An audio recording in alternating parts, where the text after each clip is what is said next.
A number of times on my show, I've talked about the unconditionally loving unseen friends that are available to all of us. In my book, A New Spirituality Beyond Religion, I have a chapter devoted to the unseen friends and the unseen realms. Today, I'm especially delighted to have my friend Stephen Weber as a guest once again. And Stephen is going to focus on the use of channeling these unseen friends in therapy, in psychotherapy. What an ally, what an asset that can be. And so, Stephen, once again, I welcome you to the show. Thank you. And after the credits roll, we're going to have you do your process to bring Sandi in. But first, briefly, if you could talk about how you and Sandi made that connection, or how that channeling has worked for you. Whatever feels right at this moment. Sure. Well, I believe you've had Sean Randall on your show before. Indeed, I have, yes. And Sean and the entity that she channels, Torah, taught me how to channel. That was the process. Taking her class with several other close they've friends. Helped a lot of us learn how to do that. Yes, and doing that work really, well, they taught me how to channel. It was the beginnings of my work with Sandi. What happened is, for me, maybe different than others in some ways, is that I had a very strong physical reaction to channeling. Can you describe that? Yeah. What would happen is my body would start to shake. Oh. I would start my body would get very hot. I would sweat, and it was like a birthing, because the voice would start to come out very stuttered and forced. It was very forced, and it took quite a bit of practice to actually smooth that process out. What I discovered later was that, in fact, the reason Sandi and my higher self, I'm sure, and other unseens, chose to do it that way, to make it more of a physical process, was that so I would believe it was real. Oh, yes. That if it had this effect on me physically, then I couldn't say, oh, well, I'm just making it up, and so forth, because it really was physical. I would have certain jerking motions with my legs or my arms, or even facial expressions and so forth, which actually is quite interesting, because in some research that I had done, they're actually in the research of the Oracle of Delphi, and some of the things that you read about that, the priestess who would go into a meditative trance would often have very strong physical reactions before the entity would speak through her. And in fact, the priests at the time would consider those physical changes to be an indication that, in fact, she was going into trance. The proof. They needed some sort of proof. Yes, exactly. Yeah. And so after practice, it smoothed out quite a bit, and over the years, of course, I don't go through nearly the same kind of physical contortions. I met Sandi on our last show, and the process was quite smooth, as a matter of fact. And with that, Stephen, I'd like you to begin your process bringing Sandi in. And I want to introduce the show itself. Living Wisdom is the name of this show. And I'm Patty Paul. As my guest, Stephen Weber, finishes his process bringing the being Sandi in, we'll just have a few moments here. Quiet time.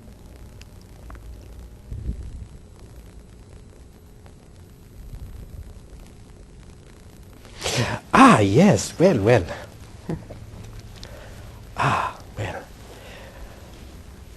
Well, Patty, yes, here we are. Yes. Welcome. Another show. Welcome back. It's been so long, Sandi. Yes, it certainly has, and it's absolutely a pleasure to see you again, certainly. Yes, and it's wonderful to have you here again. The last show, you talked about some things. You did a scan or a blending with me. Yes. Very helpful insights that I really hadn't gotten before. So I think you and I just play this by ear, Sandy. Yes. If you feel it's appropriate to do another blending with me and perhaps give me some more feedback, I'm certainly open to that. Yes, well, what we'll start, and again, as you say, we'll play it by ear, and certainly as the host, you'll direct us in the way that you find appropriate. In following up, perhaps, in some of the work that we had done in the previous program,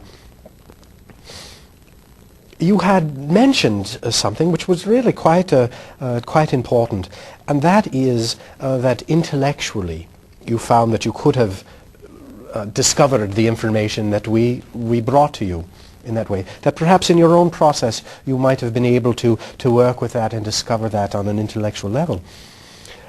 What we feel, of course, in working with us, or working with channeled entities in that way, or even for that matter working with one's higher self in meditation, or unseen friends in meditative work, what we find that is important is that multidimensional view that we bring to the table, so to speak. Yes, certainly you could have discovered some of that. Could you have, in fact, been able to, let us say, sense or remotely view your etheric body? Of course. You're capable of doing anything that your imagination allows, and of course that's infinite, of course. And what we're saying is that in working with an entity, and working with us for that matter, perhaps we're able to move that process along, to give insights that may be, perhaps more readily available than having to necessarily dig through all of the nooks and crannies of your thoughts and feelings and beliefs and attitudes, etc. Yes? And at the same time, not to say that that's not valuable work, of course it is.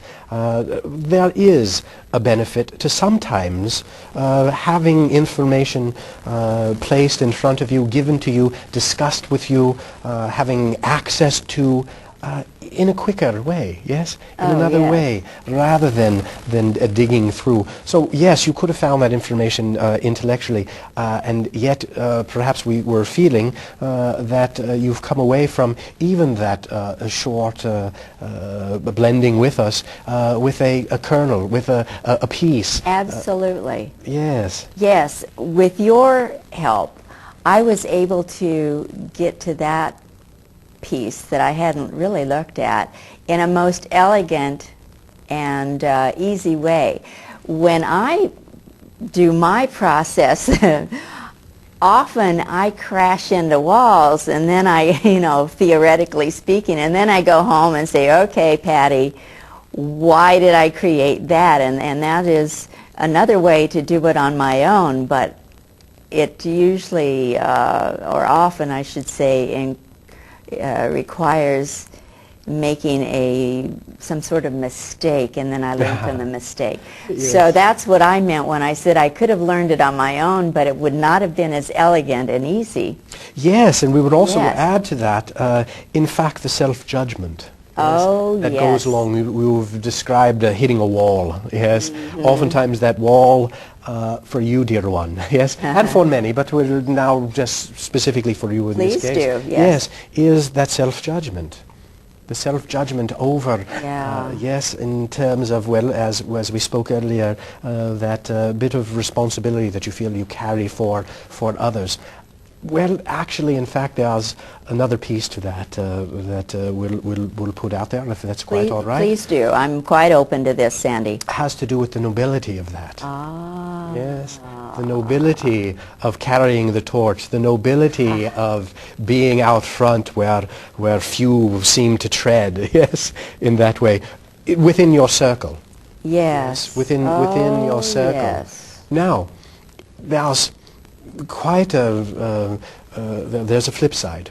There's both the, of course, whatever would be the constricting aspects of that nobility, the constricting aspects of that struggle, and on the other side, of course, there is the genuine love, the genuine respect, the genuine care that you have for those around you, as well as the passion to bring forth this kind of information, to actually put yourself out there, yes, to really put yourself out there, to talk about the topics and the issues, and to have the sorts of guests that you do.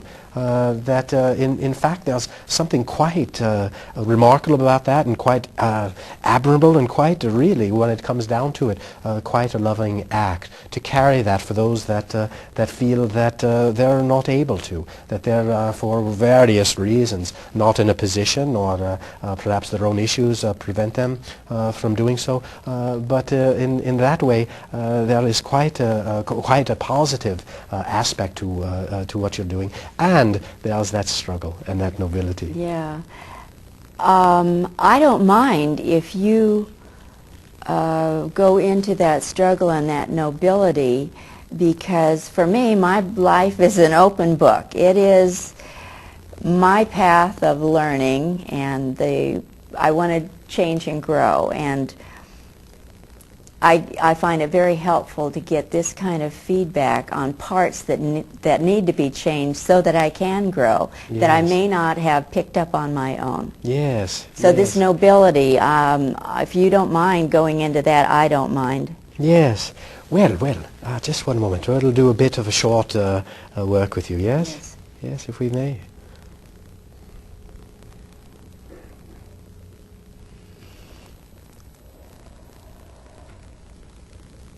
When we use the word champion for you, it comes up. Ha ha ha. Yes. Ho ho ho ho ho. Talk to us about that. So many things, champion. Yes, talk to us about that. Okay. What flashed into my mind the moment you said that was a knight riding on a horse with holding a staff with a flag waving, champion of, oh, well, there could be so many definitions of what that, but it's sort of getting the accolades, getting the praise, the approval. Yes, yes. Also, in terms of champion of the downtrodden. Yes, that word came to me as well, Sandy. Downtrodden. Yes, yes, yes. So we're sensing that that's part of it. Oh, yes. Yes, that you find an importance in championing the cause. Yes, of the downtrodden, or of the misunderstood, or perhaps the misrepresented. In that way, that you find it important to champion that cause. Now, of course, you see how nobility threads and weaves its way. Weaves in and out of that. Yes, in that idea. But champion feels very strong because there's also the winner. Yes, the champion, the winner. Yes. And there's a part of you that very much wants to win. Yeah, victor. The word victor came to me. Absolutely. Yes, yes. The victor, and of course again the victor and the winner. It's very important for you, a part of you, to win. You don't like to lose. Is that correct? Not to say that anyone necessarily wants to lose, and so we're not saying it's necessarily only specific to you. Of course not. Right. I hadn't acknowledged that to myself, but now that you bring it to my consciousness, I can't wheedle out of it. Yes, yes, I guess there is a part of me that wants to win. And in our chauvinistic world that has prevailed for century after century, I understand as a metaphysician that win-lose situation and being the victor and the champion, that fits right into that chauvinistic paradigm. Yes, yes.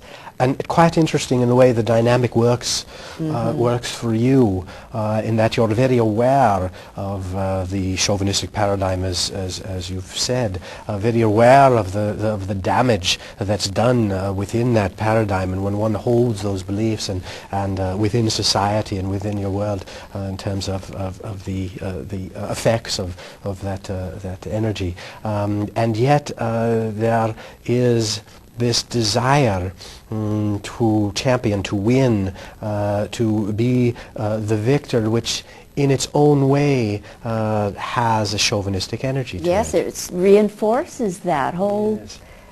belief system, doesn't it? Yes, do you see how there's a paradox there of wanting to win, to end chauvinism? Ha ha ha.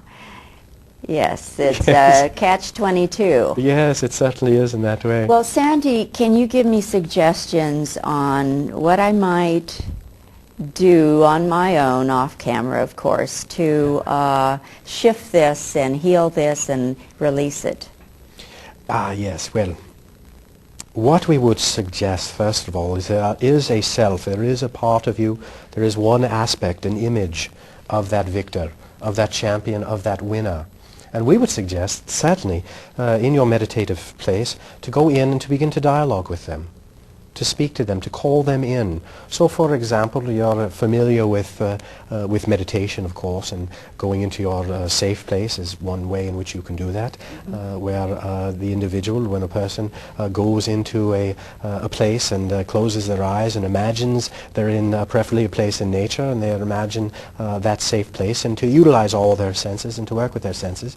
And as you're feeling more comfortable in that place, and we know that you're familiar with this process, we're saying this for the benefit of those that are watching, of course, that while you are in this safe place, to call in perhaps that winner, or to call in that champion or that victor. Now, you mentioned you saw an image. Yes, it was a knight. A knight. A knight on a horse, Yes. right out of King Arthur's court. Well, how wonderful. Of course, you're familiar with the incredible energies around that Yes. whole legacy, yes, the King Arthur legacy and so forth. There's quite a bit of work there.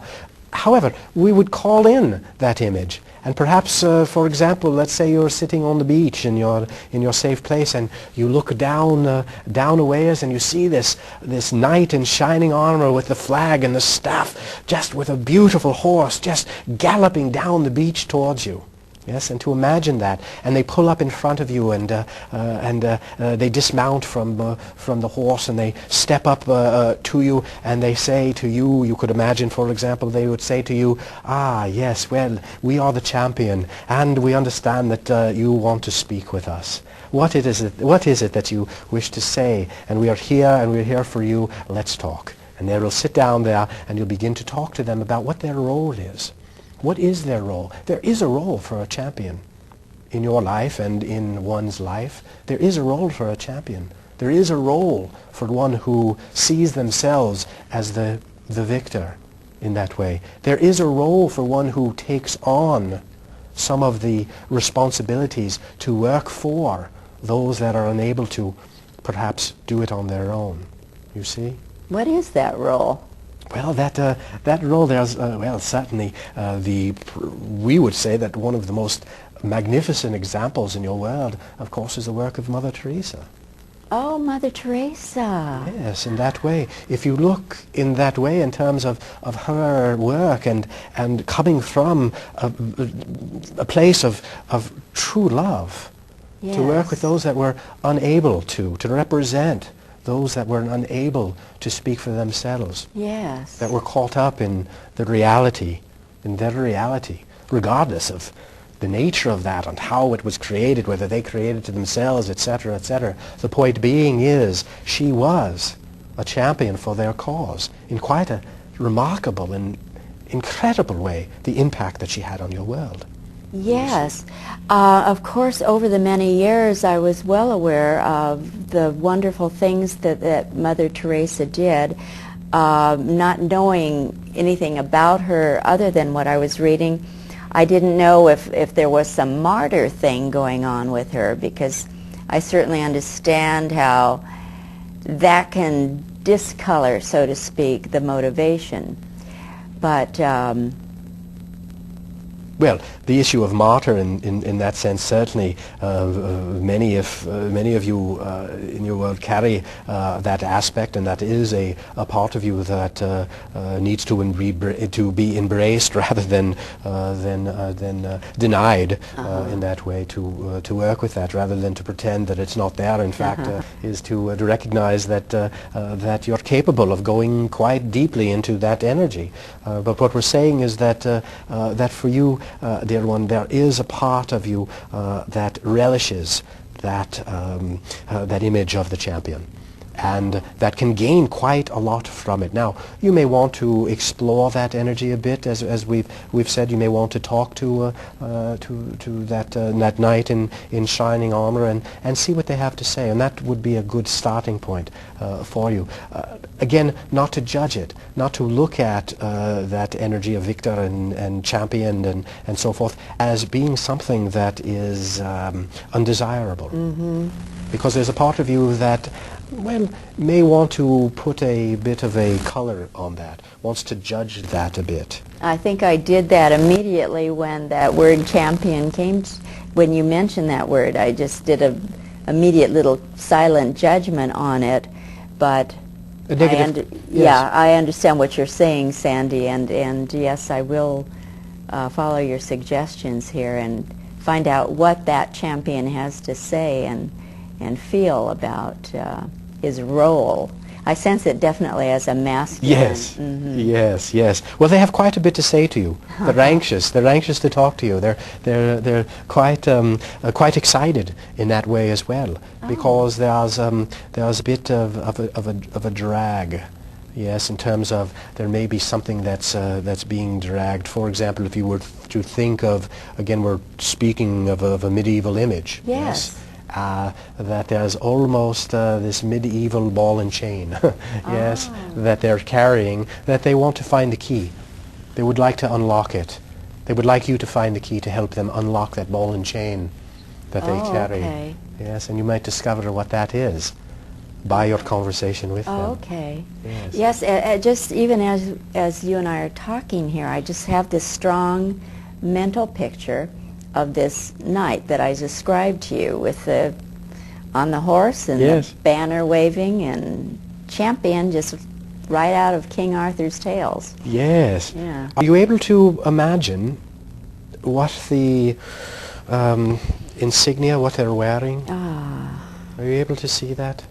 Okay, I see, and you know, this part of me that doubts what I'm seeing, like maybe I'm just remembering something that I saw in a movie, but I see two lions facing each other on a crest on their chest. Yes, yes, what a powerful image.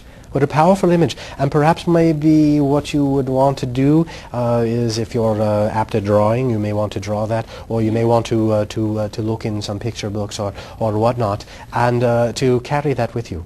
To have that with you, perhaps before you do your show, or perhaps in other situations where you find that you have taken on that role, or where you feel as though it's a necessary position for you to be in.